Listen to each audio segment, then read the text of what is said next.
বাবা নিজের 3 সন্তানকে তো মেরেছে, নিজের ওয়াইফকে মেরেছে, মানে একই পরিবারের 5 জনকে হত্যা করে উনি পালাইছে। কেন হত্যা করছে? অবশ্যই এর পিছনে কারণ আছে। এই যে মহিলা যেটা বাইন্ধা রেখা মার্ডারটা করছে, মানে এটা মহিলার গলা হাড় পরানো, নতুন শাড়ি পরানো, মানে কি লোকটা কি পাগল না মাথায় সমস্যা না সাইকো, এটা আসলে বলতেই পারতেছি না। আমাকে তারা ফোন করে কইছে, আমরা সকালবেলা এসে দেখছি। কি দেখছেন বলুন তো? লাশ দেখছি।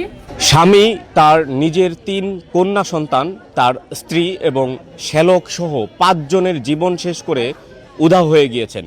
এরপর পরই তার আপন ছোট ভাইকে এই তথ্যটি জানিয়েছেন যে সে তার 3 সন্তান, স্ত্রী এবং শ্যালককে শেষ করে দিয়েছেন। এরপর পরই সকাল থেকে আজকে এই যে গাজীপুর জেলার কাপাসিয়া সদর উপজেলার রাউতকুনা গ্রামের ঠিক এই বাড়িটিতে হাজার হাজার মানুষ ভিড় করছেন। ঘটনাস্থলে ইতিমধ্যে পিআইবি, র্যাব, ডিজিএফআই, এনএসআই সহ গাজীপুর জেলা পুলিশ, কাপাসিয়া থানা পুলিশ সহ সকল ধরনের প্রশাসনের উপস্থিতি কিন্তু লক্ষণীয়।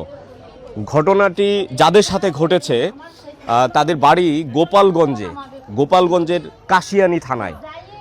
ঘটনা শোনার সাথে সাথে এই যে এমন একটি নৃশংস ঘটনা ঘটেছে, এরপর পরই যারা তাদের স্বজন রয়েছে তারা কিন্তু ঘটনাস্থলে এসেছেন। আমরা কয়েকজনের সঙ্গে কথা বলতে চাই। আপনি কি হন? আমি চাচি ওই ছেলে মেয়ের চাচি হন। কি শুনে এসেছেন? আমি শুনছি সকালে ফোন দিছি, তা ওই মেয়েটা খবর শুনছে, ওই যে মেয়েটা মাস্টার বাড়ি পুরা বাড়ি থাকে। শেষে আমি কইছে, ফতে কেমন আছিস? আম্মা তুমি রাহো, আমি আমি শারমিনী মারি লাইছে, রসুলরি মারি লাইছে।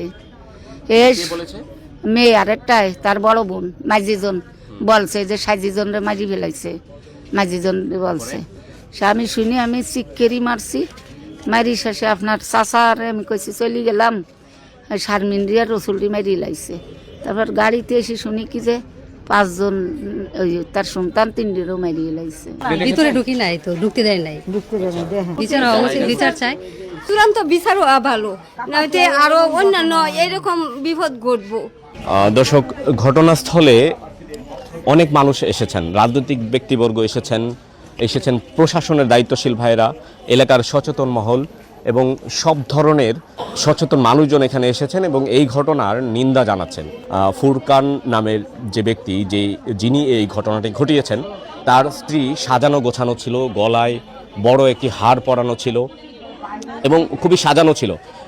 আর চেহারায় একটা অংশ, মুখের একটা অংশে গোশত তুলে ফেলা হয়েছে এবং প্রত্যেকের গলায় কোপানোর দাগ রয়েছে, অর্থাৎ সবাইকে দা দিয়ে কুপিয়ে হত্যা করা হয়েছে। এই বিষয়টি কিন্তু যারা সকালের দিকে এসেছিলেন তারা কিন্তু এমন বর্ণনায় দিচ্ছেন। বাবা নিজের 3 সন্তানকে তো মেরেছে, নিজের ওয়াইফকে মেরেছে, মানে একই পরিবারের 5 জনকে হত্যা করে উনি পালাইছে। তো এটা তো মানে কল্পনা করা যায় না। আর আমরা তো সুস্থ বিচার চাই, অবশ্যই বিচার হওয়া উচিত। উনি যেখানে থাকুক না কেন, ওনাকে ধরে এনে আইনের আওতায় আনা হোক, আমরা বিচার চাই। এবং স্বামী যদি স্ত্রীকে হত্যা করে তাহলে এটি নিয়ে আপনারা আসলে যারা মেয়ে মানে আছেন, স্বামীর কাছে যদি স্ত্রী নিরাপদ না থাকে তাহলে আর কোথায় নিরাপদ থাকবে? বাবার পরে কিন্তু স্বামী হচ্ছে আমাদের একমাত্র আশ্রয়স্থল। হ্যাঁ, আমরা ওনাকে বিশ্বাস করি, কিন্তু ওনার হাত ধরে আমরা আসি শ্বশুর বাড়িতে। কিন্তু স্বামীর হাতে যদি স্ত্রী হত্যা হয় তাহলে তো প্রত্যেকটা মেয়ে এখানে আতঙ্কিত থাকবে, ভয়ে থাকবে। এটা যদি বিচার না হয় তাহলে দেশে এরকম ঘটনা অহরহ ঘটবে। এর অবশ্যই বিচার হওয়া উচিত, যেন প্রত্যেকটা স্ত্রী নিরাপত্তা পায়, সন্তান নিরাপত্তা পায়। যদি স্ত্রী না, নিজের সন্তানকে তো খুন করেছে, হয়তো উনি কোনো নেশাগ্রস্ত ছিল বা কোনো কারণে এটা ঘটেছে, এটা তদন্ত করলে বের হবে। আমরা তো সব প্রশ্ন জানি না, তদন্ত করলে বের হবে যে আসলে কেন হত্যা করছে। অবশ্যই এর পিছনে কারণ আছে। সদস্য সরকারের কাছে আমি আকুল আবেদন জানাচ্ছি। কাপাসিয়া উপজেলার সংগ্রামী আহ্বায়ক আমাদের অভিভাবক শাহ রিয়াজুল হান্নান ঢাকার বাইরে রয়েছেন রাজনৈতিক কারণে। তিনি এই খবর শুনে নির্ধারিত প্রোগ্রাম ভাগ দিয়ে কাপাসিয়ার পথে রওনা দিয়েছেন। তিনি বলেছেন যে তাৎক্ষণিক প্রতিক্রিয়া জানাতে, এই ঘটনার বিচার করতে ওনার পক্ষে যতটুকু সম্ভব প্রচেষ্টা চালানোর জন্য উনি একমত পোষণ করেছেন।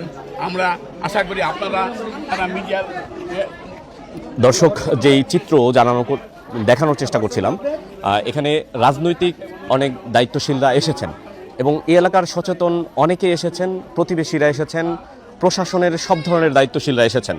এই ঘটনাটি সুস্পষ্টভাবে তদন্ত করে প্রাথমিকভাবে তদন্ত ইতিমধ্যে শুরু হয়েছে। ভেতরে সিআইডি রয়েছে, পিবিআই পুলিশ রয়েছে জেলা পুলিশ, কাপাসিয়া থানা পুলিশ সহ সব ধরনের প্রশাসনের স্বতঃস্ফূর্ত উপস্থিতিতে, এবং হাজার হাজার মানুষ এই বিষয়টি প্রত্যক্ষ করছেন এবং এমন নৃশংস ঘটনার শাস্তির দাবি জানিয়েছেন এলাকার সচেতন মহল। জানানোর চেষ্টা করছিলাম, সঙ্গে ছিলাম মোহাম্মদ মুজাহিদ, গাজীপুর।